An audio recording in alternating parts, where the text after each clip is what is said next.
Whenever the laws of any state are broken, a duly authorized organization swings into action.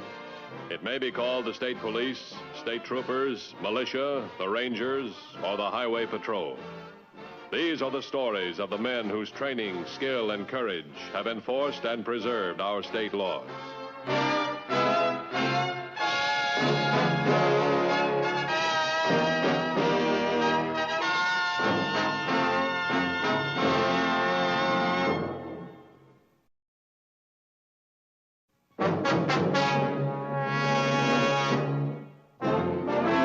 A well-equipped car is the primary means by which the highway patrol achieves high-speed mobility in order to combat organized crime. A patrolman would no more abandon his car than his gun. And yet, on July 22nd, a migrant worker proceeding along Highway 15 came upon a patrol car, engine running, keys in the ignition lock, but empty. The citizen hurried to telephone his strange discovery to Highway Patrol headquarters. Check the radio log. Allard was in contact up to 12 o'clock. Well, the sergeant says he was on regular detail, no special orders. Let's find out for ourselves. Come on.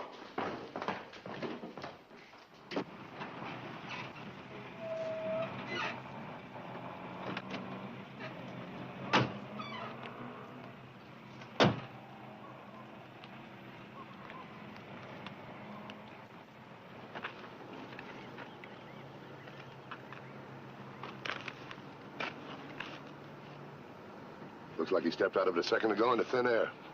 There's no sign of a struggle. Wait a minute. Here's something over here.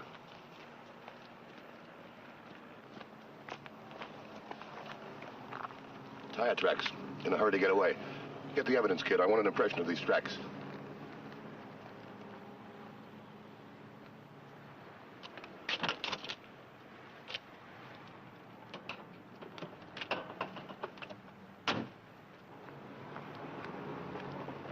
He's got to be around here somewhere.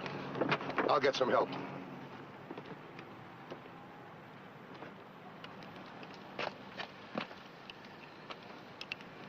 $21.50 to headquarters. Headquarters, bye. Allard's car in reported position. Send someone down to check it for fingerprints. Also, all available units for search party.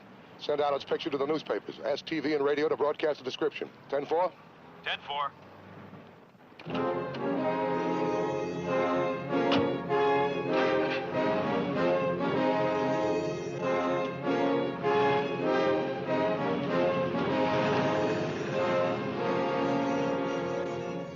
Examination of Officer Allard's car had revealed nothing except that the radio was out of order. Newspapers and broadcast stations had cooperated fully, resulting in a number of false leads and an interview with Frank Hanley, a car painter. No, it couldn't have been that, officer. All right, thanks very much anyway. Right. Now, go ahead, Mr. Hanley. Now, this auto paint shop where I work, yeah, just across the street, there's a lunch wagon. Now, this officer stops there for lunch. I see his patrol car there lots of times, around noon. In fact, I was watching for him, and when he drove up, I run over to him, and I said, "There's something funny about that car." And I pointed it out. What car did you point out? The one I painted. It was just coming out of the shop then. What did the officer do? He took right out after it. Tell me, you sure it was that officer? Oh, yes, yes. He chased it towards Highway 15. What kind of a car was it? Well, it was a 56, four-door sedan, painted light green. I painted it black. Mr. Hanley, when a car comes to your shop and you make out a work slip, do you also take down the license number? Oh, yeah.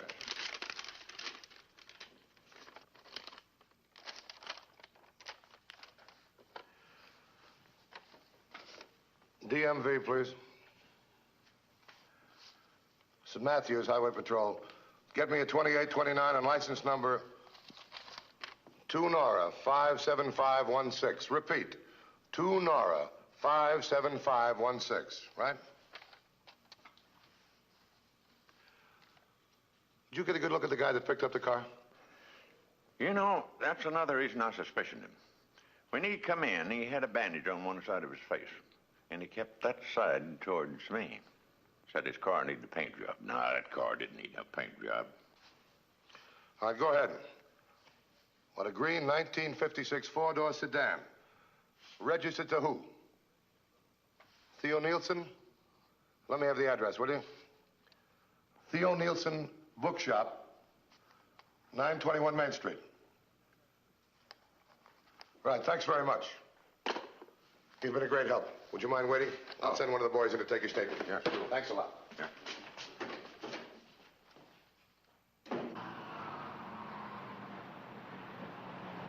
Well, it looked like your car. But, Mr. Matthews, there are hundreds, perhaps thousands of autos just like mine. Not with your license plates. Now, perhaps your plates were stolen, put on a car just like yours. Ethel is very considerate. Come again?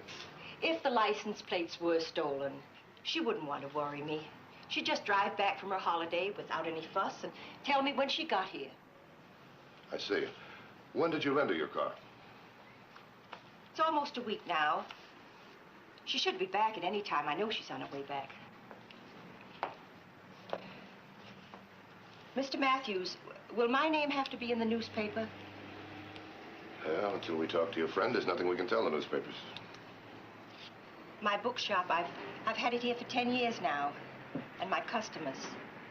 I wouldn't want my name to be in the newspapers, Mr. Matthews. It would be too embarrassing. Miss Nielsen, there's a man missing, perhaps murdered. It's horrible. Yeah.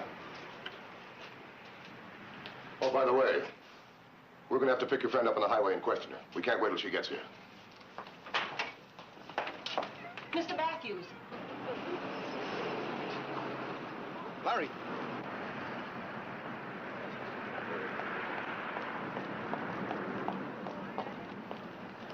Just let us handle it, will you? They got to her first. Take it easy, George. Look, we'll do everything we can, but we need your help. Headquarters at 2150. I'll keep in touch with you. All right.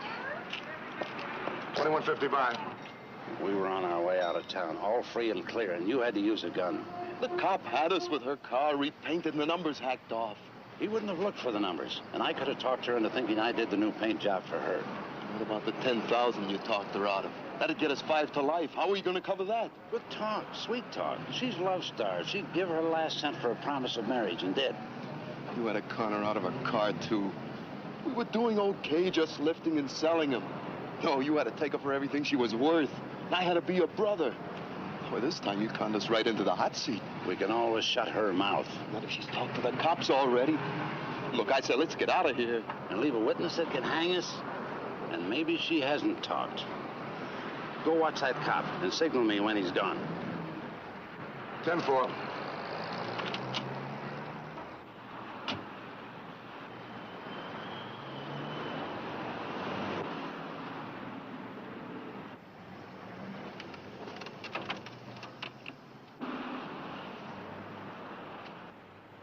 Oh, Larry, thank heaven you called. What's the matter? Where's your brother? What is he mixed up in?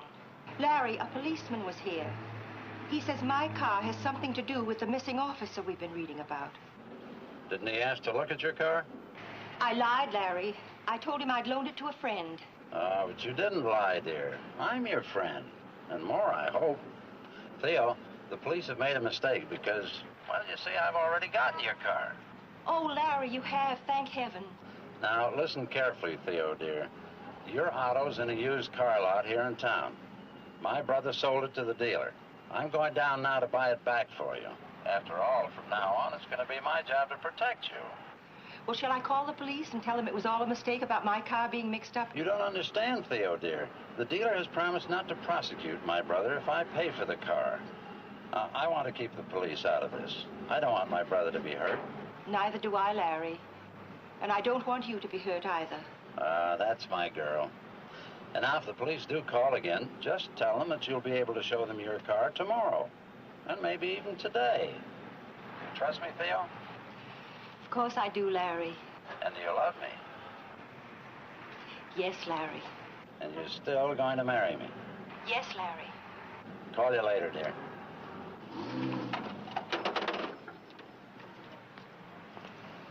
Well, what do we do now?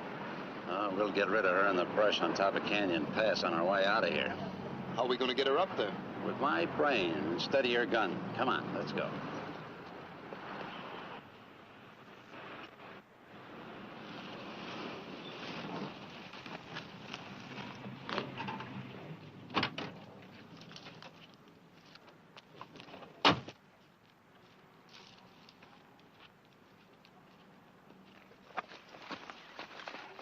They sure did a good job of burning this one, didn't they? You sure did. The description seems to check with the one Hanley gave us. What about the license numbers? Plates are gone. Fingerprints? Not a one. Is Dorsey here? Yeah, he's over there checking in the brush. Well, the engine number will show it's her car. No, they've been chiseled off. The body serial number has been ripped off, too. Over here! Come on.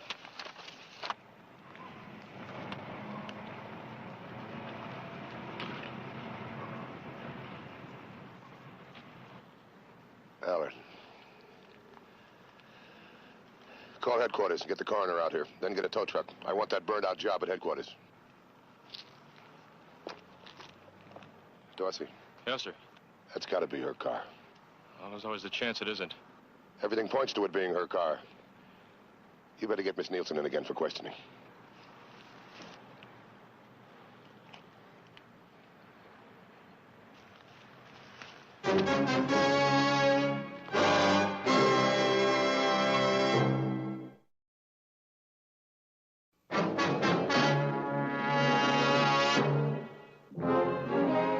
Nielsen could not be linked to the burned-out car by the numbers on the engine, body, or license plates.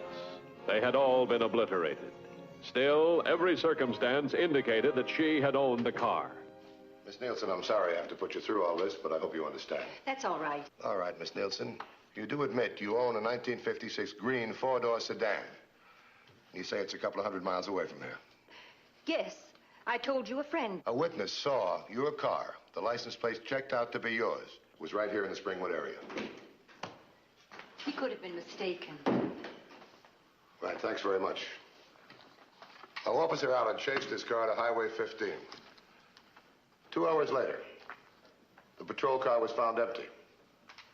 But there were tire tracks there. We took an impression. Now, this is the impression of his tracks and a car exactly like yours. Do you notice any difference? I don't know. There are many cars like mine. 24 hours later, 10 miles away, we found the car that made these tracks. Deliberately destroyed, burned beyond recognition. A car exactly like yours, Miss Nielsen. Well, maybe when you find the patrolman. We found Patrolman Allard. He was dead. Murdered. 50 yards away from the burned-out car. Your car. The murder car was your car, Miss Nielsen. No, no. I know where my car is. Where? I'm getting it back today. From Ethel Willoughby? No. From a friend. A man to whom I loaned it. Larry has a younger brother. Oh, I'm so confused. I don't know what to do. Could Larry's brother have? But then how could Larry promise me? Why don't you level with me? Why don't you start from the beginning?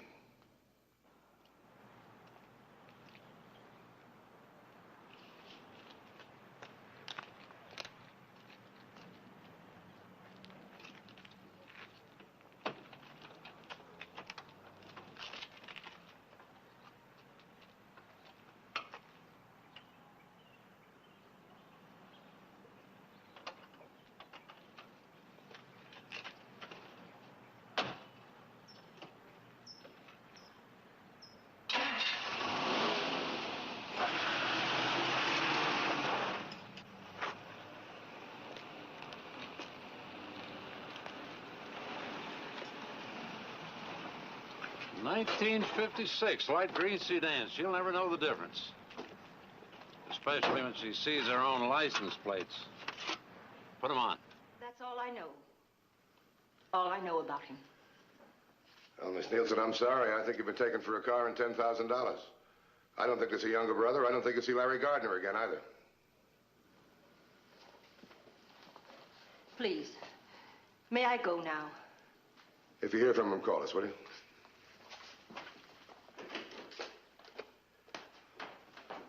This is Matthews. Will you run a make on Larry Gardner? Oh, he's about 50, tall and gray. Wanted for forgery, bunco, and car theft. Check Larry Gardner, Gardner Lawrence, and Larry Lawrence. Ring it out, will you? Right, thanks.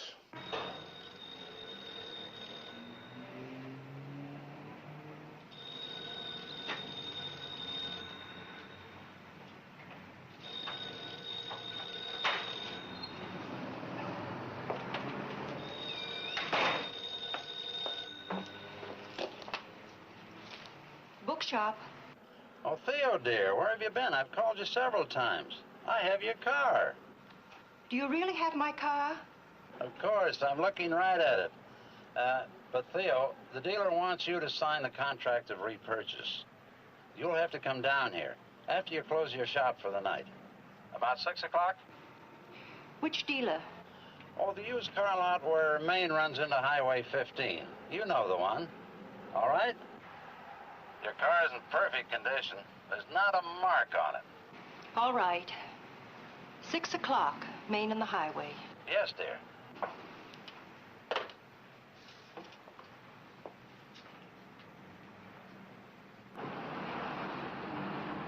We'll get to her bookshop by 2 o'clock, just in case she changes her mind.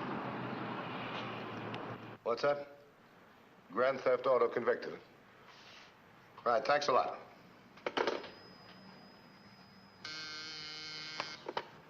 Yeah? Okay. Miss Nielsen, Mr. Matthews.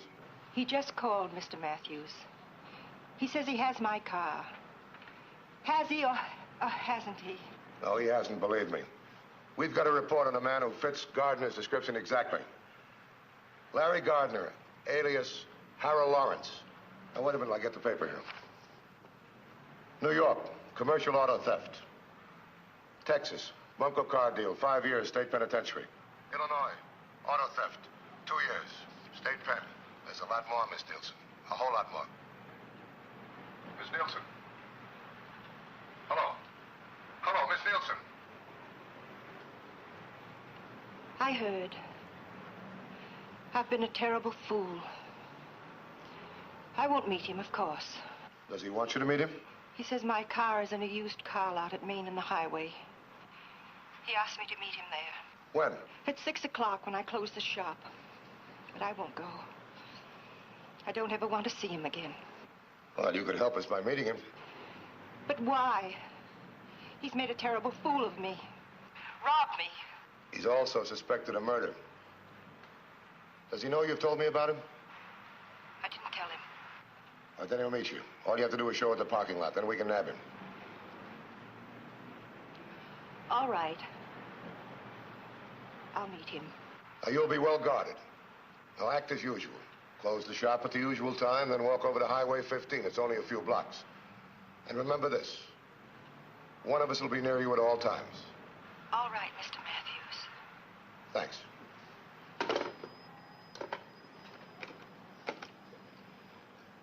Get Dorsey and Johnson in here right away, will you? The used car lot at Main and the highway was immediately staked out by a plainclothesman in an undercover car. A block away, concealed from the used car lot, Dan Matthews waited. Directly opposite Nielsen's bookstore, Officer Dorsey, in plain clothes and in an undercover car, maintained a close surveillance. All units were in constant communication. All necessary measures had been taken to protect Miss Nielsen and to apprehend the criminals. It was important to the plan that Miss Nielsen play her part well.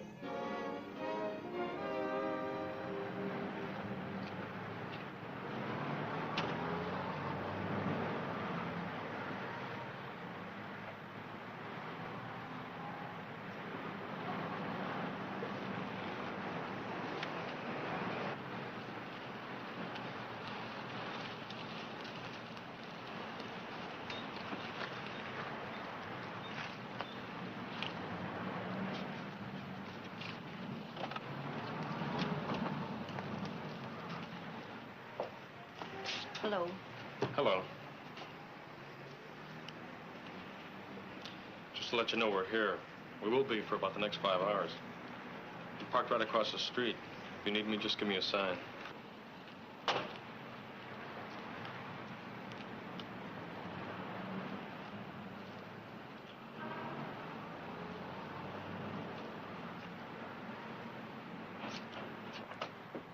by the way, do you have anything in early crime detection? About 1890s? Yes, I have it in the bag. Most of my calls are for modern crime detection. I'll be right back. Theo, dear. Help, officer! Help, officer! Let's get out of here. Come on.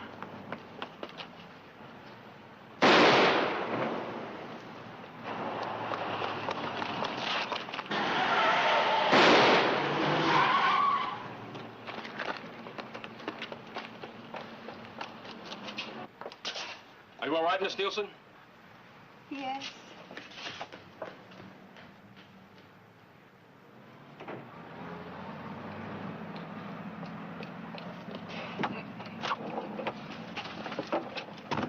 $21.12 to $21.50. Go ahead, 2112. Gardner and accomplice making getaway from Nielsen's bookstore, 1956, light green four-door sedan. Direction of suspects unknown. 10-4? 10-4. 2150 to all units in Springwood area. Be on lookout for a 1956 light green four-door sedan, probably on Highway 15. Occupants are armed and dangerous. One is Larry Gardner, age, I'd say, about 50. He has one accomplice. Now, 3244, you search east on Highway 25. 4220, search west on Highway 25. 10-4?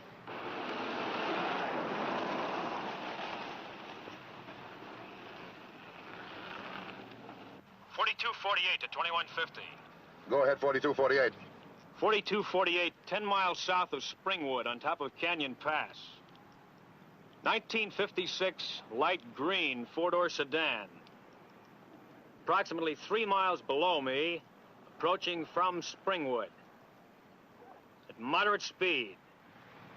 And block Canyon Pass at top. Converge on Canyon Pass from east to west. I'm coming in from north. 10-4? 10-4.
To 2150. 2150 by. Suspect car has U-turned, proceeding back down Canyon Pass. 10-4.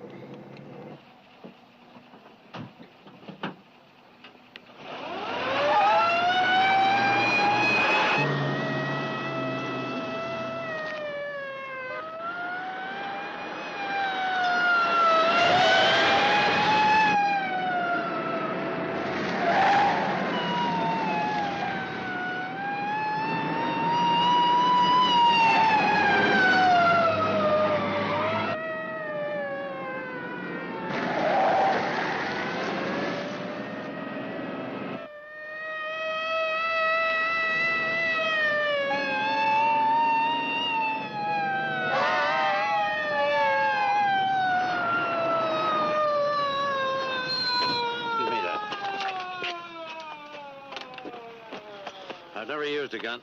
He shot Allard. He pulled the trigger, you mean?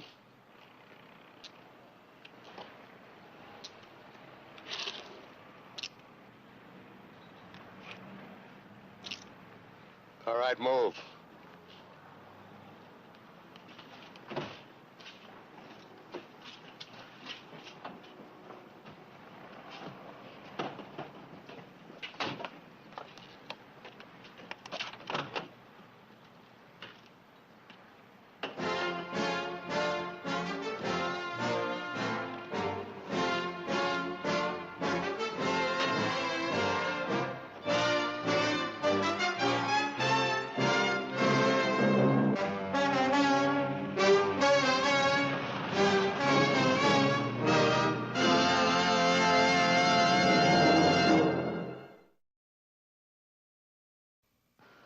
See the Highway Patrol in action again next week. Until then, remember, leave blood at the Red Cross, not on the highway. This is Bradley Crawford saying see you next week.